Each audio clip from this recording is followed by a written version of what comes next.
Que se passe-t-il quand un employé de première ligne détient tout le pouvoir? À 30 000 pieds, le client a toujours raison, mais à la porte d'embarquement, l'agent est roi. Pour Amara Jenkins, voyageant en sweat à capuche et jeans, elle n'était qu'un visage de plus dans la foule, une autre passagère à être traitée. Mais pour la chef de port Karen Miller, Amara était une cible. Quand une simple question se transforma en abus de pouvoir, la carrière d'une femme était en jeu et le passeport de l'autre était en morceaux. Mais Karen fit une erreur. Elle ne manqua pas seulement de respect à une passagère. Elle détruisit la propriété de sa nouvelle patronne. L'air dans le terminal 4 de l'aéroport international John F. Kennedy était épais d'un parfum familier et angoissant. Cinnabon rassis, nettoyant industriel, et la faible saveur métallique du kérosène. C'était l'odeur des voyages, des adieux précipités et des bonjours retardés. Et pour Amara Jenkins, c'était l'odeur du travail. Elle ajusta la bretelle usée de son sac à dos, sentant le poids de son ordinateur portable, un appareil contenant les audits et les plans de restructuration qui définiraient les 5 prochaines années de sa vie. Pour quiconque la regardait, elle n'était qu'une autre voyageuse d'une vingtaine d'années, essayant de prendre un vol de nuit. Jeans délavés, un sweat à capuche gris de NYU et une paire de baskets bien usées. Ses cheveux étaient attachés en une simple queue de cheval fonctionnelle. Elle était anonyme. Elle était exactement ce qu'elle devait être. Il y a 3 jours, dans une salle de conférence stérile au 50e étage d'un gratte-ciel de Manhattan, Amara Jenkins avait été unanimement confirmée par le conseil d'administration comme la nouvelle directrice générale de Transatlantic Air. À 32 ans, elle était une licorne, une prodige de Wharton, qui avait réussi à redresser 2 autres entreprises technologiques et logistiques en difficulté. Elle était aussi, comme le Wall Street Journal s'apprêtait à l'annoncer, la plus jeune PDG en 60 ans d'histoire de la compagnie aérienne et sa toute première femme de couleur. Le communiqué de presse devait tomber au moment où elle atterrirait à Londres. Transatlantic Air ne luttait pas seulement, elle plongeait. C'était un transporteur historique étouffé par des conflits syndicaux, une flotte vieillissante et une culture d'entreprise si toxique qu'elle était devenue une blague récurrente sur les réseaux sociaux. Son slogan était « Nous vous y emmenons toujours ». Un slogan qui n'inspirait absolument aucune confiance. Le prédécesseur d'Amara, un employé de longue date de 68 ans nommé Bill Hennessy, avait cru en une approche descendante. Il n'avait pas volé en commercial, encore moins en classe économique, depuis plus de 2 décennies. Amara était l'opposé. Elle croyait qu'on ne pouvait pas réparer un moteur qu'on n'avait jamais vu. Alors, la voilà, réservée en classe économique, siège 24B, sur le vol 101 à destination de Londres Heathrow, la route phare. Elle avait passé la dernière heure à observer. Les stations de recharge à la porte B23 étaient à 50% en panne, leurs boîtiers en plastique fissurés.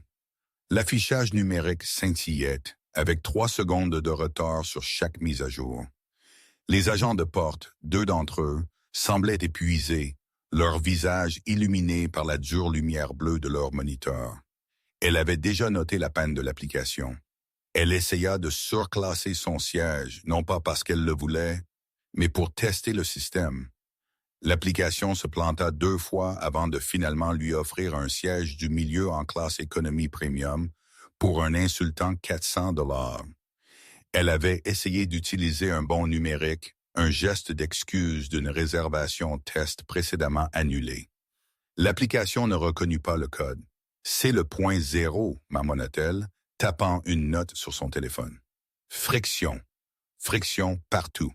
Une sonnerie forte et désagréable retentit du siège à côté d'elle. Un homme en costume brillant aboyait dans son téléphone. « Écoutez, dites juste au service juridique de les saigner à blanc. Je me fiche de ce que cela prend. J'embarque maintenant. » Il s'adressa ensuite brusquement à un agent de bord qui passait. « Quand est le pré-embarquement? »« Je suis Platinum. » Amara soupira. C'était sa clientèle, les privilégiés et les ignorés, entassés dans une boîte de conserve mal conçue. Son attention se porta sur le podium. Une troisième agente était apparue, une femme qui se déplaçait avec l'autorité lourde et délibérée de quelqu'un qui était là depuis très longtemps. Son badge, étincelant sous les lumières fluorescentes, indiquait Karen Miller, responsable de station. Karen avait cet aspect plastifié spécifique d'une bureaucrate de carrière. Ses cheveux blonds étaient laqués en un casque rigide, et son rouge à lèvres était une nuance de rose givré qui avait été à la mode en 1995. Elle commença immédiatement à réarranger les cordons de velours, s'énervant contre le jeune agent, un homme nommé David, pour le placement du scanner de carte d'embarquement. « David, je te l'ai dit 1000 fois, le scanner va à droite, dit-elle, sa voix une fréquence basse et grinçante, conçue pour porter au-dessus du brouhaha du terminal. Nous avons des procédures pour une raison. Ou est-ce trop compliqué pour toi? » « Désolé, Madame Miller, marmonna David, son visage rougissant. Amara observait, son estomac se nouant. C'était ça. C'était la pourriture. Ce n'était pas l'application cassée ou les vieux avions. C'était ça, cette humiliation publique occasionnelle, cette culture de la peur. Nous allons maintenant commencer l'embarquement pour le vol transatlantique 101 à destination de Londres Heathrow, annonça Karen, sa voix se transformant comme par magie en une mélodie préenregistrée mielleuse. Nous accueillons nos membres de première classe et élite platinum pour embarquer à ce moment. L'homme au costume brillant se précipita à l'avant. Amara se prépara à attendre. Son groupe, le groupe 5, était le dernier. Elle sortit un livre sur la logistique aérienne et commença à lire. Son esprit rédigeait déjà la première note. La compagnie ne perdait pas seulement de l'argent, elle perdait son âme. Le processus d'embarquement était une étude de cas sur le chaos. Les groupes étaient appelés dans le désordre. La file de première classe s'est emmêlée avec les passagers ayant besoin d'assistance. Karen Miller était au centre, une chef d'orchestre furieuse orchestrant une mauvaise symphonie. Elle aboyait contre les passagers qui tâtonnaient avec leur téléphone et soupiraient bruyamment devant une famille qui avait du mal avec une poussette. Amara l'observait. Karen n'était pas seulement stressée, elle semblait apprécier le pouvoir. Elle était le troll au pont, et le péage était un morceau de votre dignité. Finalement, le groupe 5 fut appelé. Amara rejoignit la dernière traînée de passagers. Elle s'approcha du podium où le jeune agent David Chen scannait les billets. Karen Miller se tenait au-dessus de son épaule, supervisant. Amara tendit son passeport à David et présenta son téléphone avec la carte d'embarquement numérique. David la scanna. Bip, bip, bip. Une lumière rouge intense clignota sur son écran. David tressaillit. « Qu'y a-t-il encore, David? » lança Karen Miller, le poussant de côté pour regarder l'écran. « Tu retiens la file. »« Désolé, madame, dit poliment Amara. Y a-t-il un problème? » Karen ne la regarda pas. Elle fixa l'écran. Il est dit « Voir agent, votre siège a été signalé. » Ses yeux, froids et évaluateurs, passèrent de l'écran au visage d'Amara, puis descendirent vers son sweat à capuche et remontèrent. C'était un regard d'une demi-seconde qui transmettait une vie de jugement. « C'est étrange, dit Amara en gardant sa voix égale. Je me suis enregistré en ligne ce matin. » Tout le monde s'enregistre, ricana Karen. Elle tapota le clavier avec 2 doigts, ses longs ongles en acrylique claquant bruyamment. C'est probablement un problème de paiement. La carte a-t-elle été acceptée? L'insinuation était évidente. Amara sentit un éclair de colère mais le réprima. Oui, elle a été acceptée. Le billet a été acheté il y a 2 semaines. Karen prit le passeport des mains de David. Elle l'ouvrit. Le document était impeccable. Amara voyageait constamment. Ce passeport n'avait que 6 mois, mais il était déjà rempli de tampons de Singapour, Francfort et Dubaï. Karen fixa la photo. Sur la photo, Amara portait un simple chemisier noir. Ses cheveux étaient détachés. C'était une photo de passeport professionnel standard. Karen regarda de la photo à la femme en sweat à capuche. « Ça ne vous ressemble pas, dit Karen. Ce n'était pas une question, c'était une accusation. »« C'est moi, dit Amara, sa patience s'amincissant. Mes cheveux sont attachés aujourd'hui. Raclement de gorge. Karen tint le passeport en l'air, l'inclinant sous la dure lumière fluorescente. Elle passa son pouce sur le laminé, sentant le bord en relief de la photo. Il semble neuf. Trop neuf. Le laminé bulle. Ça ne bulle pas, dit Amara, sa voix se raffermissant. C'est une caractéristique de sécurité standard. Vous devriez le savoir. C'était une erreur. Amara vit le changement dans les yeux de Karen. Elle avait défié la reine. Je travaille pour cette compagnie aérienne depuis 25 ans, jeune fille. Siffla Karen, sa voix abandonnant la prétention mielleuse. Je pense que je sais à quoi ressemble un vrai passeport et je sais à quoi ressemble un faux. Celui-ci, elle tapota la page de la photo. À l'air faux. La file derrière Amara grandissait. Les gens soupiraient, regardant leur montre. « Madame Miller », murmura David, se penchant. « C'est le nouveau design de Passport. Ils ont tous l'air comme ça. Si vous tapez juste le numéro, c'est vous la chef de station, David? Ou c'est moi? » lança Karen. David recula. « On ne me dira pas comment faire mon travail par un gamin qui est ici depuis 6 mois. Et je ne serai certainement pas instruite par une passagère qui essaie de prendre un vol international avec un faux document. » « Ce n'est pas un faux document, » dit Amara, sa voix maintenant froide et précise. « C'est un document légal émis par le gouvernement des États-Unis. Scannez la puce ou entrez le numéro, vous verrez qu'il est valide. Je m'appelle Amara Jenkins. »« Je me fiche de votre nom, » dit Karen. « Je regarde cette photo et je vous regarde et ça ne correspond pas. Des gens comme vous essaient ça tout le temps. Des gens comme moi, » répéta Amara. Les mots restèrent en suspens, lourds et toxiques. Des gens qui essaient de voyager gratuitement. Des gens qui pensent que les règles ne s'appliquent pas à eux. Le visage de Karen était rouge d'une colère vertueuse. Vous pensez que vous pouvez simplement acheter un billet pas cher, brandir une fausse pièce d'identité, et quoi? Aller à Londres, pas sous ma surveillance. Amara était stupéfaite. C'était si flagrant, si absolument non professionnel que son cerveau de PDG s'est momentanément arrêté, et la fillette de 12 ans à qui on avait dit un jour qu'elle n'avait pas sa place à une foire scientifique a pris le dessus. Elle sentit le sang monter à son visage. Maman, Karen. Amara dit, « Je vous assure, musique, que c'est mon passeport. Je suis une passagère payante et vous êtes maintenant à 5 minutes de retarder ce vol. » « Oh, c'est moi qui le retarde. » Karen émit un rire court et laid. « Non, c'est vous. Vous le retardez en apportant cette ordure à ma porte. » C'était le moment de la décision. Amara avait 2 choix. Choix A. Elle pouvait discrètement sortir son téléphone, composer le numéro de Marcus Thorne, le président du conseil, le mettre en haut-parleur et faire virer Karen Miller avant même que le dernier passager n'ait embarqué. Ce serait simple, efficace et absolument dévastateur.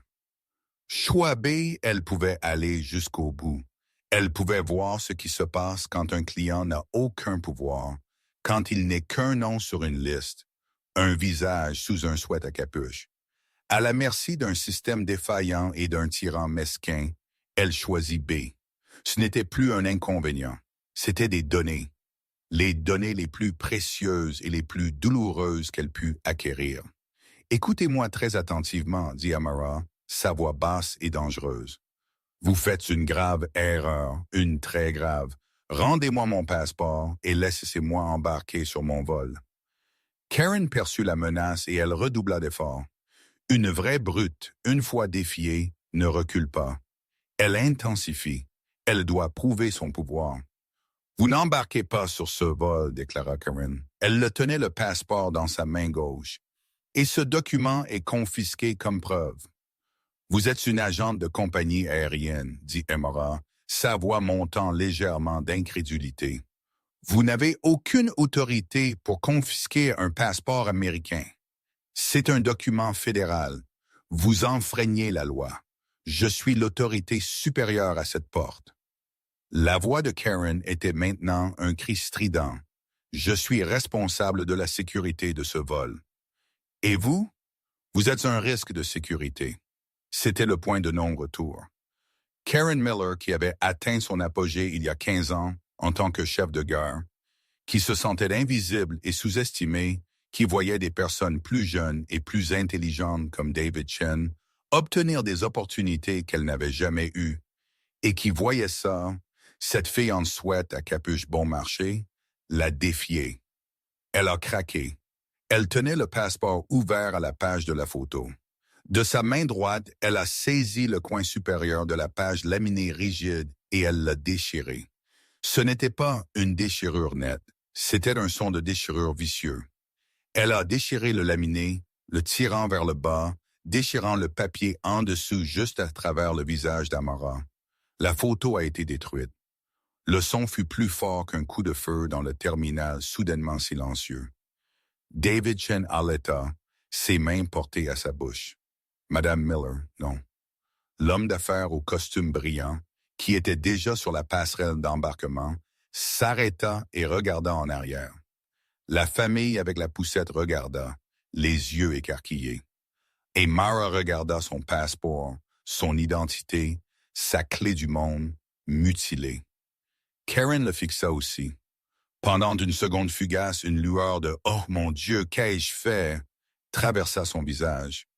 Mais elle fut immédiatement remplacée par un masque de dure autopréservation. Elle devait le justifier. « Il est endommagé, » dit Karen, sa voix tremblante mais défiante. Elle jeta le passeport sur le comptoir. Il était déjà endommagé. Le laminé se décollait. « C'est un document invalide. Je ne peux pas l'accepter. L'embarquement vous est refusé. » Et Mara Jenkins ne dit rien. Elle ramassa lentement son passeport ruiné. Elle regarda son propre visage, déchiré en deux. « Vous avez fait ça ?» murmura Amara, tout le poids de l'acte retombant sur elle. Elle n'était pas une DSI. Elle n'était pas une passagère. Elle était juste une femme noire qui avait été violée publiquement par quelqu'un en uniforme. « David !» cria Karen, ignorant Amara. « Appelle l'autorité portuaire. Dis-leur que nous avons un passager perturbateur à la porte B23 qui doit être retiré de la zone sécurisée.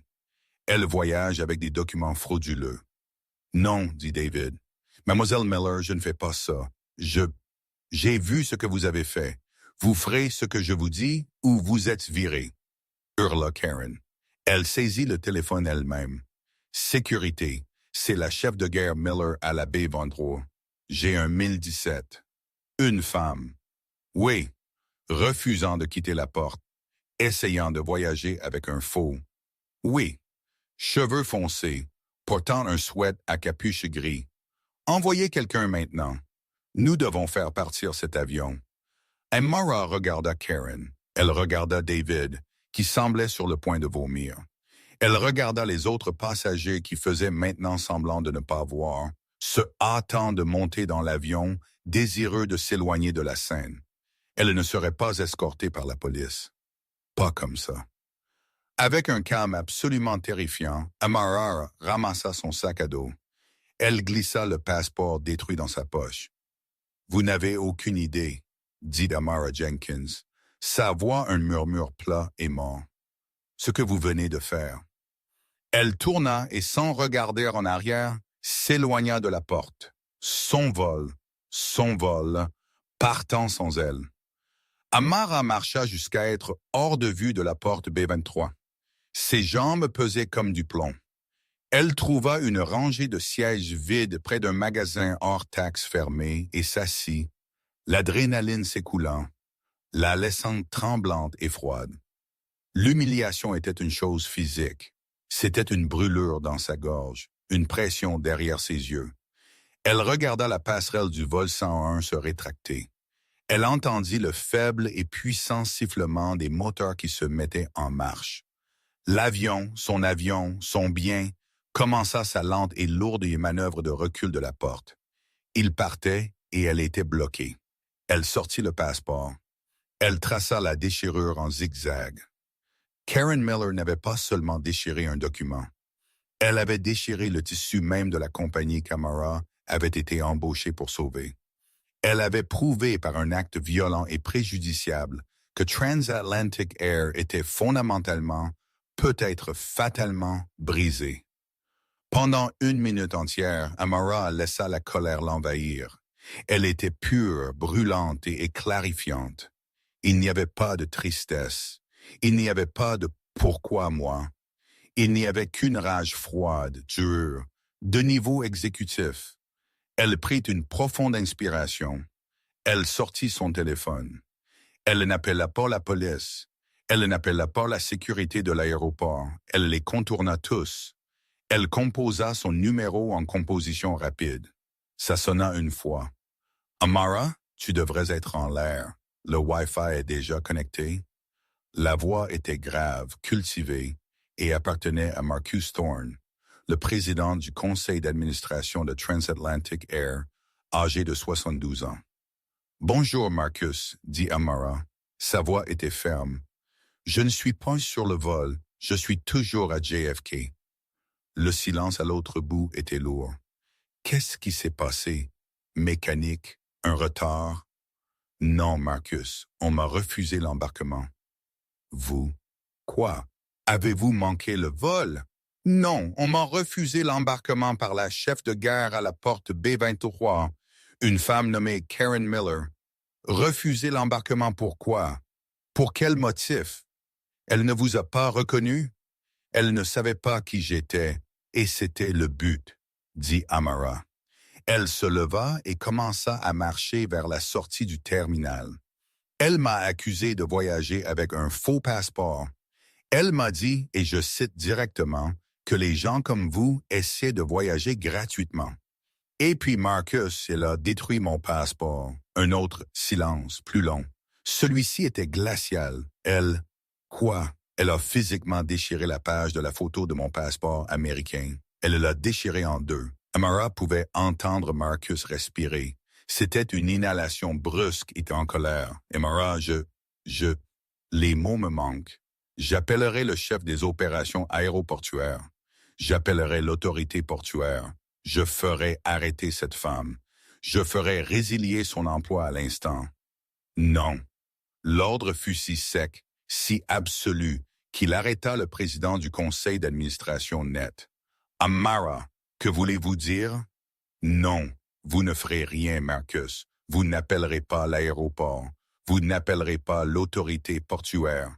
Et vous ne la congédierez absolument pas. Pas ce soir. Je ne comprends pas, dit Marcus, sa voix empreinte de confusion et de fureur. Elle vous a agressé. Elle a détruit des biens du gouvernement. Elle a abandonné notre nouvelle PDG. Elle a abandonné une cliente, Marcus, le corrigea Amara. Et ce faisant, elle m'a donné exactement ce dont j'avais besoin. Ce n'est pas une seule mauvaise pomme. C'est la culture. C'est la maladie. Cette femme se sentait intouchable. Elle se sentait autorisée à humilier et à détruire la propriété d'une cliente en pleine vue de 20 autres passagers et de 2 autres employés parce qu'elle savait qu'elle le pouvait. Amara était maintenant dans le hall des douanes, un endroit où elle était censée être à Londres. Elle se rendait au bureau de service de la compagnie aérienne. La file était longue de 30 personnes. Elle l'ignora et se rendit à l'hôtel TWA juste en face du terminal. « Que vas-tu faire? » demanda Marcus. « Je m'enregistre à l'hôtel. Je vais dormir un peu et ensuite je vais arranger ça. Mais on ne répare pas une pourriture comme ça et envirant une personne par téléphone. On la répare avec un scalpel publiquement. »« Qu'avez-vous besoin de moi? » demanda Marcus. Il connaissait ce ton. C'était la voix du redressement qui l'avait rendu légendaire. « J'ai besoin que vous réserviez la grande salle de conférence de nos bureaux d'entreprise de JFK. » Ninos, raclement de gorge. Demain, envoyez un email ce soir. Réunion obligatoire de tout le personnel pour tous les responsables des opérations de JFK. Cela inclut les VPs, les RH, les chefs de gare, les superviseurs de planning, tout le monde. Dites-leur que le président du conseil d'administration arrive pour un audit d'urgence. Je la veux, Karen Miller. Je la veux dans cette pièce. Elle sera là, dit Marcus, sa voix grave. Bien. Et Marcus, envoyez une voiture pour moi à 8h30 et réservez-moi un nouveau vol pour demain après-midi en première classe cette fois. Raclement de gorge. Fait, Amara. Je suis profondément désolé. Ne soyez pas désolé, Marcus, dit Amara en entrant dans le superbe hall rétro-moderne de l'hôtel. Soyez prêts. La chirurgie commence demain. Amara s'enregistra dans sa chambre à l'hôtel TWWA. L'ironie ne lui échappa pas.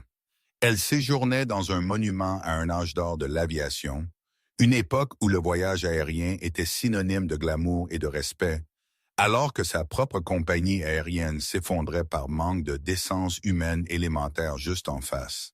Elle ne dormit pas. Elle prit une douche, se lavant de la crasse et de l'humiliation du terminal. Elle commanda un service en chambre, un club sandwich et une cafetière de café noir et ouvrit son ordinateur portable. La PDG était en service. Pendant les 6 heures suivantes, elle travailla. La colère de la porte s'était refroidie et durcie en une concentration stratégique tranchante comme un diamant. D'abord, elle tira le dossier RH complet de Karen Miller. C'était exactement ce à quoi elle s'attendait. 25 ans de service. Elle avait commencé comme hôtesse de l'air dans les années 90, était passée au personnel au sol et était chef de gare à JFK depuis 12 ans. Ses évaluations de performance étaient une mer de médiocrité conforme aux attentes. Mais Amara creusa plus profondément. Elle consulta les journaux bruts de commentaires clients, ceux que les responsables RH étaient censés résumer. Le schéma était indéniable. Plainte mars 2023. L'agente Cam Miller était méprisante et impolie envers mon père âgé. Plainte juillet 2023. La chef de gare de JFK s'est moquée de mon accent. Je viens d'Espagne. Plainte décembre 2023. Et refusé de permettre à ma famille de préembarquer. Criait. A fait pleurer mon fils. Plainte février 2024. La gérante Miller semblait cibler des passagers de couleur censurée, laissait monter des passagers blancs avec des bagages en surpoids, mais me facturait 100 $ encore et encore, des dizaines de fois. Chacune était résolue avec la même réponse copiée-collée. Nous avons examiné l'incident avec notre personnel et renforcé nos politiques. Nous nous excusons pour tout désagrément. Karen Miller n'avait jamais été officiellement disciplinée. Pas une seule fois. Elle était protégée. Son superviseur direct, le VP des opérations de JFK, Robert Paxton, avait approuvé chaque résolution. Lui, nota Amara, était sur la liste d'invitations obligatoires pour la réunion de 9 heures. Tu n'as pas juste une mauvaise pomme, Robert, murmura Amara à l'écran. Tu as un verger empoisonné. Ensuite, elle sortit le dossier de David Chen. 6 mois dans l'entreprise, un récent diplômé en commerce de Stony Brook. Aucune plainte. En fait, il avait 2 félicitations dans son dossier de la part de passagers, louant toutes 2 son calme et sa gentillesse. Et Mara fixa son dossier. Il était l'agent de comptoir. Il était celui qui connaissait la politique. Il était celui qui avait essayé de l'arrêter. Et il était celui qui avait été sommairement écrasé par la toxicité de l'ancienneté. Il était exactement le genre d'employé dont Transatlantic avait besoin et exactement le genre d'employé que Karen Miller faisait fuir. Amara commença à taper. Elle ne rédigeait pas seulement un avis de licenciement. Elle rédigeait une nouvelle politique d'entreprise, un nouveau module de formation, une nouvelle structure de reporting. Elle créa un nouveau canal confidentiel de lanceurs d'alerte, rapportant directement au bureau du PDG, contournant les RH locaux.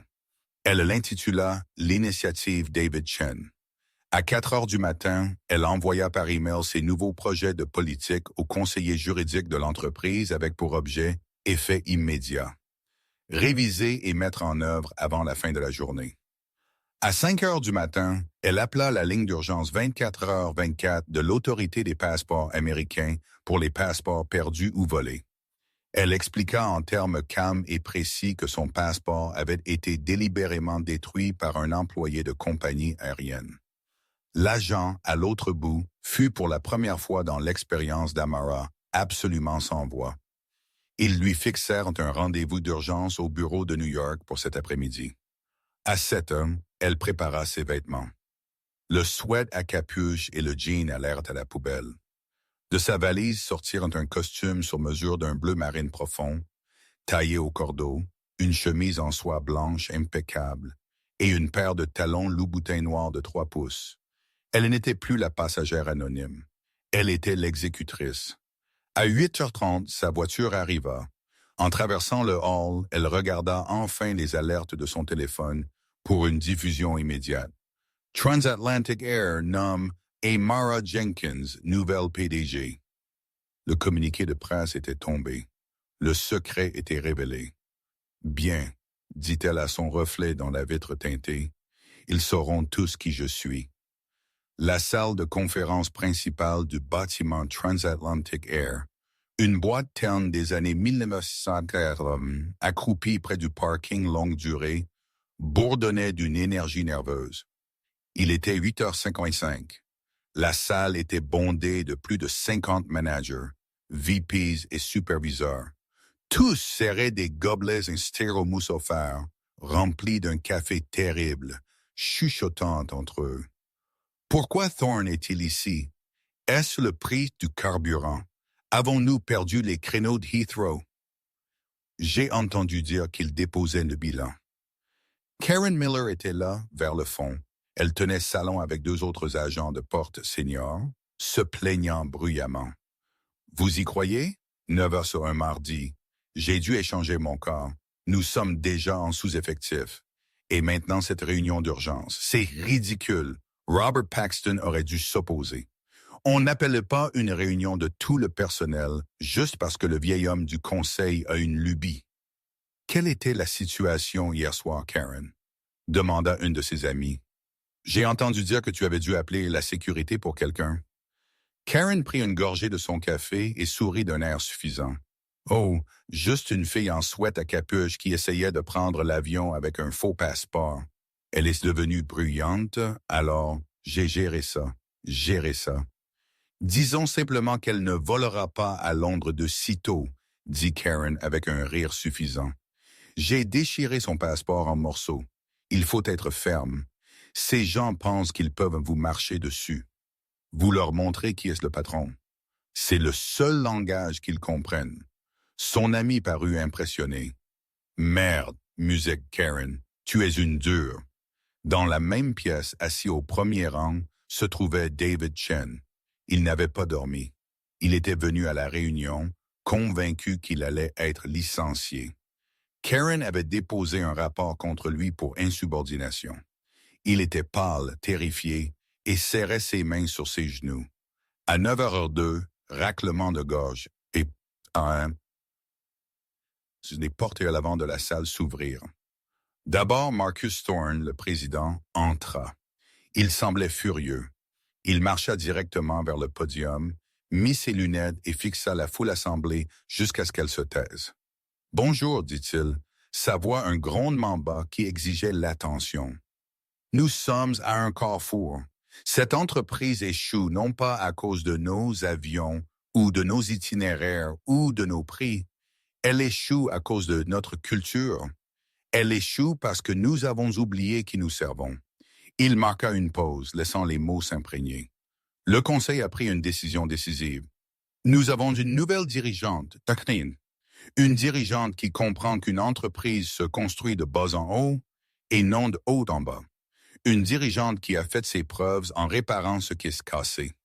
Karen Miller roula des yeux, murmurant à son ami « Oh, super, un autre costard de Yale qui n'a jamais vu un tapis à bagages. » « C'est mon insigne honneur, dit Marcus, de vous présenter votre nouvelle directrice générale, Madame Amara Jenkins. » Marcus se décala. Les portes s'ouvrirent à nouveau. Amara Jenkins entra. Le clic, clic, clic de ses talons sur le sol en linoléum fut le seul son dans la pièce. Ce n'était pas la fille au sweat à capuche. C'était une femme d'un pouvoir absolu et indéniable. Elle rayonnait une fureur froide et incandescente. Elle marcha jusqu'au podium, serra la main de Marcus et se tourna pour faire face à ses nouveaux employés. Ses yeux scannèrent la pièce, trouvant des visages. Elle vit Robert Paxton, le VP, qui semblait confus. Elle vit David Chen, qui semblait avoir juste vu un fantôme.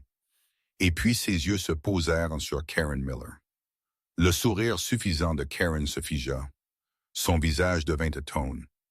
Le gobelet en styromousse tomba de sa main, éclaboussant de café le tapis industriel. Le sang se retira de son visage. Sa bouche s'ouvrit, mais aucun son n'en sortit.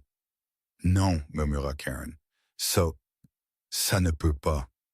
Ce n'est pas... Non. » Les yeux d'Amara se fixèrent sur les siens, et elle soutint son regard pendant 5 longues et brutales secondes. « Bonjour, dit Amara Jenkins, sa voix nette et claire, amplifiée par le microphone. Je suis Amara Jenkins, musique, et je suis votre nouvelle PDG. Mon mandat a commencé il y a 72 heures. Mon premier acte a été d'être une cliente. J'ai réservé un billet en classe économique sur le vol 101 à destination de Londres Heathrow hier soir. Je voulais voir ce que nos passagers vivent réellement. » Elle laissa cela en suspens dans l'air. « Et ce que j'ai vécu, continua-t-elle, fut un cours magistral sur l'échec. J'ai vécu une application défectueuse, un processus d'embarquement chaotique et une culture d'abus incarnée par l'une de nos propres managers. » Elle quitta finalement le regard de Karen et regarda la foule. Hier soir, à la porte B23, une passagère payante fut accusée de fraude. Elle fut publiquement humiliée. On lui dit qu'elle n'était pas notre genre de cliente. Et quand elle protesta, la chef de gare prit son passeport des États-Unis. Amara tendit la main dans la poche de sa veste de costume. Elle en sortit le passeport détruit. Et elle fit cela. Elle plaça le document déchiré sur le rétroprojecteur. L'image clignota sur le grand écran à l'avant de la pièce, son propre visage déchiré en deux. Un halètement collectif horrifié aspira l'air de la pièce. « Ceci, dit Amara, c'est Transatlantic Air. C'est le service que nous offrons. C'est l'autorité que nous donnons à nos managers. L'autorité de détruire l'identité d'une personne, de la laisser bloquer, de violer la loi fédérale. » Elle reporta ses yeux sur Karen Miller. « Madame Karen Miller, voudriez-vous venir à l'avant, s'il vous plaît? » Ce n'était pas une réunion, c'était un tribunal. Karen Miller, debout à l'arrière, sentit son sang se changer en eau glacée. Le gobelet en styromousse, maintenant un objet mouillé et inutile, fut écrasé dans sa main. Du café dégoulinait sur sa jupe d'uniforme. Elle fixait un fantôme. Un fantôme en costume bleu marine à 5000 $. Un fantôme qui était maintenant sa patronne. « Non, » murmura-t-elle. Un son si faible que seul son ami, également horrifié, put l'entendre. « Ce n'est pas, c'est impossible. » Les yeux d'Amara Jenkins, froids et précis, scannèrent la pièce. Elle regarda les VPs au premier rang, les responsables RH serrant leurs bloc-notes et les dizaines de superviseurs, tous figés dans un état de choc collectif. Elle vit David Chen, le visage blanc comme une carte d'embarquement, l'air d'être sur le point de s'évanouir. Puis son regard se porta sur l'arrière de la pièce. Il se fixa sur Karen Miller. Il n'y eut aucun éclair de reconnaissance, aucun moment de « aha ». Juste une concentration froide, stable, prédatrice. Amara savait exactement où elle était. « Madame Karen Miller », dit Amara. Sa voix amplifiée par le microphone n'était pas forte, mais elle était si chargée d'autorité qu'elle frappa le mur du fond comme une onde de choc. « Voudriez-vous venir à l'avant, s'il vous plaît? » La pièce exécuta un ballet silencieux et terrifié. Chaque tête se tourna. 50 managers, VPs et superviseurs, tous, se tournèrent pour fixer la chef de gare à l'arrière, qui tremblait visiblement. L'ami qui riait avec elle quelques secondes auparavant fit un pas brusque et instinctif en arrière, comme si Karen était soudainement radioactive. « Maintenant, Madame Miller, » ordonna Amara, sa voix fendant le silence. « Ne me faites pas attendre. » Le corps de Karen s'élança en avant. C'était un mouvement involontaire, comme une marionnette. Elle commença la marche, ce fut la plus longue marche de sa vie. La pièce ne mesurait que 18 mètres de long, mais cela lui semblait d'1 kilomètre. Le clic, clic, clic des talons d'Amara sur la plateforme du podium avait été un son de pouvoir. Le son des chaussures de travail à semelles de caoutchouc de Karen était un frottement désespéré. Frottement, frottement sur le tapis industriel. Elle sentait tous les yeux sur elle. Elle les sentait penser. Qu'a-t-elle fait? Dans son esprit paniqué, 1000 excuses se formèrent et s'évaporèrent. C'était une erreur, un malentendu. Elle était différente. Il faisait sombre. Elle portait un sweat à capuche. C'est un piège. Oui, c'est ça. Elle m'a tendu un piège. Elle atteignit l'avant. Elle se tint sous le podium comme une prisonnière au banc des accusés. Elle leva les yeux vers la femme qu'elle avait, seulement 12 heures auparavant, rejetée comme une ordure. C'est, balbutia Karen, sa voix un murmure pitoyable. Il y a eu une erreur. Je suis... Amara leva une main. Le geste fut si net, si absolu qu'il coupa physiquement les mots de Karen.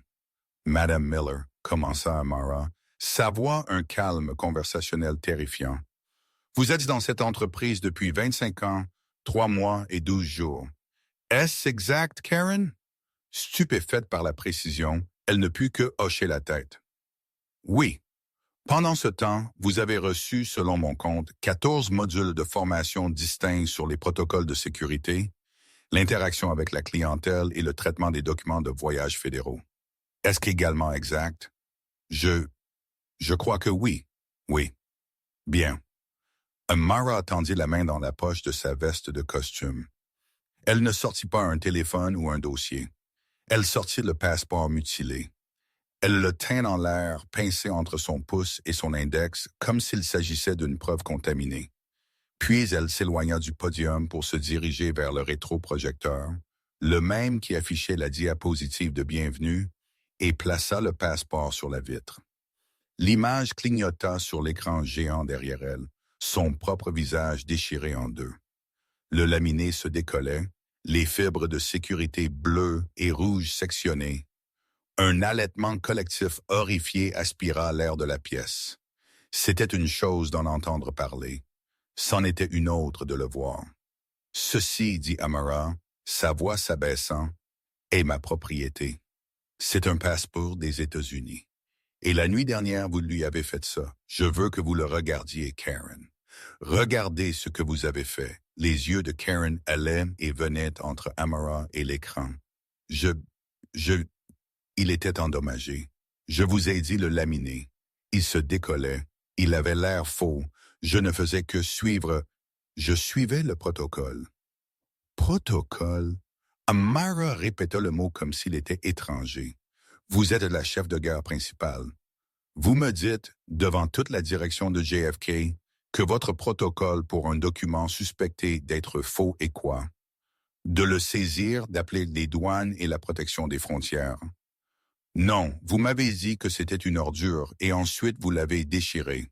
Montrez-moi cette page dans le manuel de l'employé, Karen. Vous ne pouvez pas parce qu'elle n'existe pas. Vous n'avez pas suivi le protocole. Vous avez inventé un protocole. Vous vous êtes désigné juge, jury et bourreau à la porte B23. Tout cela parce qu'une passagère en sweat à capuche a défié votre autorité. L'esprit de Karen s'emballait. Elle devait rejeter la faute. C'était sa seule chance.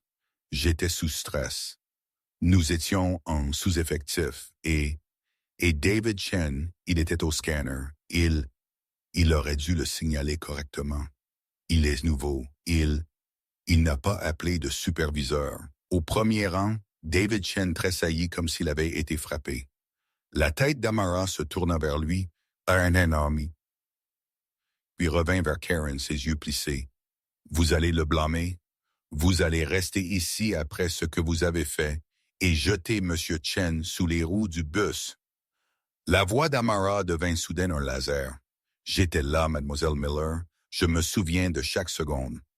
M. Chen a fait son travail. Il a scanné le passeport. Vous l'avez poussé de côté.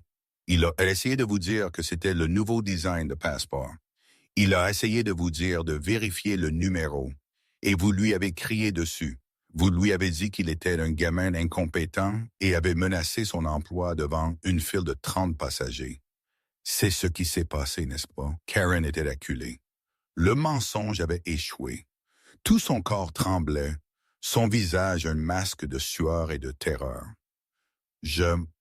Alors, passons l'incompétence, continua Amara, s'approchant, et passons les mensonges. Abordons la vraie question. Pourquoi l'avez-vous fait, Karen? La voix d'Amara était maintenant dangereusement douce. Vous m'avez regardé. Vous avez regardé mon passeport. Et vous avez dit, les gens comme vous essayent ça tout le temps. S'il vous plaît, Karen, pour moi, pour Mr. Thorne, pour toute votre équipe de direction, éclairez-nous. Quel genre de personne suis-je? C'était la question. Celle qui restait en suspens dans l'air, lourde et toxique. Karen se contenta de fixer, musique, sa bouche s'ouvrant et se fermant dans un cri silencieux. Elle n'avait pas de réponse. Elle ne pouvait pas dire les Noirs. Elle ne pouvait pas dire les jeunes. Elle ne pouvait pas dire les femmes à un sweat à capuche, parce qu'elle savait à ce moment-là qu'elle avait pensé à tous. Elle rompit le barrage de sa propre justice, de ses 25 ans d'ancienneté, de son petit royaume. Tout éclata. Elle commença à sangloter. Pas des larmes discrètes, mais des sanglots affreux et haletants. « Non, non, s'il vous plaît, » gémit-elle, joignant ses mains. « S'il vous plaît, mademoiselle Jenkins, je ne savais pas que c'était vous. » Elle regarda Marcus Thorne, les yeux suppliants. « Monsieur Thorne, je ne savais pas. Je jure devant Dieu, si j'avais su, si j'avais eu la moindre idée que c'était vous, j'aurais déroulé le tapis rouge. J'aurais tout fait. C'était une erreur. Une terrible, terrible erreur. S'il vous plaît, je suis une bonne employée. 25 ans. Demandez à n'importe qui. » Et Mara laissa les mots en suspens. Elle laissa l'aveu pathétique et désespéré résonner sur les murs. Elle regarda la pièce. Elle regarda Marcus. Elle regarda à nouveau la femme suppliante devant elle. Et cela, la voix d'Amara n'était plus douce. C'était une vibration basse et contrôlée qui semblait ébranler les fondations même de la pièce. C'est tout le problème. Elle claqua sa main à plat sur le podium. « Wump, vous n'êtes pas désolé. Vous n'êtes pas désolé d'avoir maltraité un client. Vous n'êtes pas désolé d'avoir détruit une propriété fédérale. Vous n'êtes pas désolé d'avoir publiquement humilié une femme en raison de la couleur de sa peau et des vêtements qu'elle portait. Vous êtes désolé de l'avoir fait à votre nouvelle PDG. Vous êtes désolé d'avoir été prise. Vous n'aviez aucune idée de qui j'étais. Et vous m'avez traité comme... Quel était votre mot? Une ordure. Et la vérité est, Karen, vous faites ça depuis des années. Cette entreprise vous a juste laissé faire. Amara se retourna, sa fureur changeant de cible. Cette pourriture, elle est profonde. Ses yeux trouvèrent le vide des opérations de JFK. Monsieur Robert Paxton. Paxton, un homme en costume froissé qui essayait de se fondre dans le mur, tressaillit. Monsieur Paxton, vous êtes le superviseur direct de Madame Miller. Votre bureau est l'endroit où les plaintes vont mourir. J'ai passé ma nuit à lire votre œuvre. Amara prit un épais dossier sur le podium. Elle l'ouvrit. 12 mars 2023. Une plainte d'un docteur, Harris Thorne, sans raclement de gorge, lien de parenté avec le président.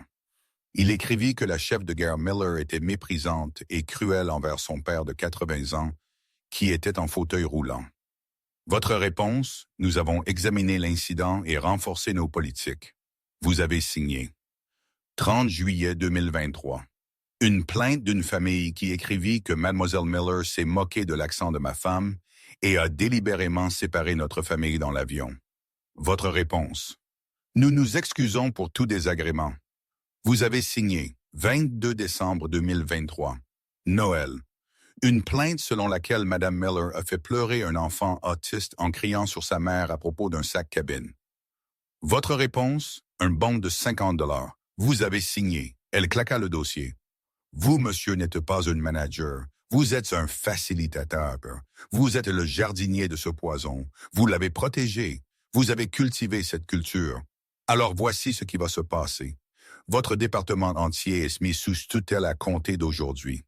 Votre rémunération exécutive est gelée et votre performance, Monsieur Paxton, est maintenant sous ma supervision personnelle directe. Si je trouve une seule plainte résolue de la part de votre personnel, vous ne serez pas en probation, vous serez à la ligne de chômage. Suis-je parfaitement clair? Paxton avait l'air d'avoir été frappé. Il se contenta de hocher la tête, son visage pâle et moite. Oui, mademoiselle Jenkins. Amara se retourna vers Karen. La finalité était dans ses yeux. Le karma était arrivé. Karen Miller. Pendant 25 ans, cette compagnie a confondu votre ancienneté avec du leadership. Vous n'êtes pas une leader. Vous êtes une tyranne. Vous êtes une honte pour l'uniforme. Et vous êtes une responsabilité ambulante, parlante de plusieurs millions de dollars. À compter de 9h17, votre emploi chez Transatlantic Air est résilié pour faute grave. Les sanglots se transformèrent en hurlements. Non, vous ne pouvez pas. Vous ne pouvez pas faire ça. J'ai 25 ans. Ma pension, mon 401K, je vais poursuivre. Je vais vous poursuivre. Je vais poursuivre toute cette entreprise. Vous ne pouvez pas simplement. Vous m'avez tendu un piège. Amara faillit rire. C'était un son froid, aigu, sans joie. Me poursuivre pourquoi? Pour licenciement pour faute grave? Pour faute lourde, pour destruction volontaire d'un document fédéral, un crime que mon équipe juridique m'a confirmé ce matin, passible d'une peine allant jusqu'à 10 ans de prison fédérale. Allez-vous me poursuivre avec les images de sécurité haute définition multi-angle de la porte B23? Ou avec le témoignage de M. Chen que vous venez d'essayer de diffamer, ou peut-être avec la pile de plaintes que M. Paxton est si gentiment classée pour moi? Vous ne verrez pas $1, mademoiselle Miller. Vous aurez de la chance, profondément chanceuse d'éviter les poursuites. Le visage de Karen s'effondra. Le combat était perdu. Elle avait finalement l'air de ce qu'elle était, une brute vaincue. Elle se tourna une dernière fois vers le président. « Monsieur Thorne, s'il vous plaît, Marcus, vous me connaissez depuis 20 ans. Dites-lui que ce n'est pas juste. » Marcus Thorne, qui avait regardé tout cela se dérouler avec une fureur impassible, la regarda. « Madame Miller, en 40 ans à ce conseil, je n'ai jamais eu plus honte d'un employé ou de mon propre échec à voir ce qui se passait. Ne prononcez pas mon nom. Ce fut le coup de grâce. » Amara fit un signe de tête vers la porte où les 2 agents de sécurité qu'elle avait demandés attendaient. Sécurité. L'accès de Madame Miller est révoqué. Escortez-la hors du bâtiment. Elle ne doit pas toucher d'ordinateur. Elle ne doit parler à aucun autre employé. Ses effets de personnel lui seront envoyés par la poste. Faites-la sortir. S'il vous plaît, murmura Karen, tandis que les gardes la prenaient par les bras. S'il vous plaît, j'ai une famille. J'ai fait une erreur. S'il vous plaît. Tout comme chaque passager que vous avez jamais rabaissé, dit Amara, lui tournant le dos. Emmenez-la. Karen Miller fut traînée hors de la pièce, ses hurlements résonnant dans le couloir jusqu'à ce qu'un dernier clic de la porte les coupe. La pièce était silencieuse. Le karma fut si rapide, si total que personne n'osa même respirer. Ils regardèrent tous cette nouvelle PDG qui, en 10 minutes, avait décapité une vétérane de 25 ans et neutralisé un vice-président. Amara prit une profonde inspiration purificatrice. Elle rajusta sa veste, elle retourna au podium, puis elle sourit. C'était la première fois qu'elle souriait et l'effet était saisissant. « Monsieur David Chen, s'il vous plaît, venez ici. » David leva les yeux écarquillés de pure terreur. Il pensait que c'était son tour, pour insubordination, pour avoir été témoin. Il se leva lentement, les jambes tremblantes, et marcha vers l'avant. Il se tint là où Karen s'était tenue. Amara le regarda et, raclement de gorge, sa voix changea. Elle n'était plus froide, elle était chaleureuse. C'était la voix d'une... la voix d'une leader. Monsieur Chen, et le raclement de gorge dit, « Hier soir, je vous ai observé. Je vous ai observé faire votre travail poliment et professionnellement, et puis je vous ai observé essayer de faire le travail de Madame Miller aussi. » Elle se tourna musique vers la pièce. J'ai vu Monsieur Chen essayer de désamorcer. Je l'ai vu essayer de suivre la procédure réelle. Je l'ai vu, un jeune employé de 6 mois, essayer d'empêcher sa manager vétéran de 25 ans d'enfreindre la loi. Et pour son trouble, il a été menacé et humilié. Cette entreprise est aisée, dit-elle à la foule. Elle est stressée parce qu'elle a chassé des gens comme David Chen et promu des gens comme Karen Miller. Ça s'arrête aujourd'hui. Elle se tourna vers David qui commençait juste à comprendre. Monsieur Chen, à compter de ce matin, vous êtes promu. Le nouveau rôle est directeur de l'expérience client et de la formation au service JFK. Votre première tâche sera de travailler avec mon bureau et les RH pour élaborer un nouveau module de formation obligatoire pour chaque employé de cette entreprise. Nous l'appellerons le protocole Porte B23. Il portera sur la désescalade, les préjugés inconscients et l'idée simple et radicale que nous traiterons chaque passager. Qu'il soit dans un siège de première classe à 10 000 $ ou dans un siège économique à 400 $ de Tuller, qu'il soit en costume ou en sweat à capuche, avec la dignité et le respect d'un PDG. Pouvez-vous faire cela pour moi, David? David Chen était sans voix. Des larmes montaient dans ses yeux, mais pour une raison très différente. Il essaya de parler, s'étouffa et finit par juste hocher la tête, une larme coulant sur sa joue. Oui, madame, mademoiselle Jenkins. Musique, je vous remercie. Je peux faire ça. Bien, et Mara lui serra fermement la main. Bienvenue dans la nouvelle Transatlantic Air. Allez vous asseoir. Nous avons beaucoup de travail à faire. Alors que David retournait à son siège, un homme nouveau, Amara, fit face à son équipe terrifiée et silencieuse. Ceci, dit-elle, sa voix résonnant de détermination, est le premier jour. Pendant 2 décennies, cette entreprise a promu les Karen Miller. Elle a récompensé l'ancienneté plutôt que le talent. Elle a construit des silos de petits tyrans. Ces jours sont révolus. Je suis ici pour construire une compagnie aérienne. Nous trouverons les David Chen. Nous les élèverons. Nous les formerons musique. Et nous les promouvrons. Vous ferez partie de ce redressement ou vous ferez partie du passé. Votre choix. Cette réunion est terminée. Retournez au travail. C'est l'histoire de la façon dont une manager abusant de son pouvoir a appris la plus dure leçon de la vie en entreprise. On ne sait jamais à qui l'on parle. La carrière de Karen Miller, longue de 25 ans, s'est terminée en 25 secondes. Non seulement parce qu'elle était une tyranne, mais parce que la personne qu'elle a choisi d'intimider était la seule personne qui pouvait enfin la tenir responsable.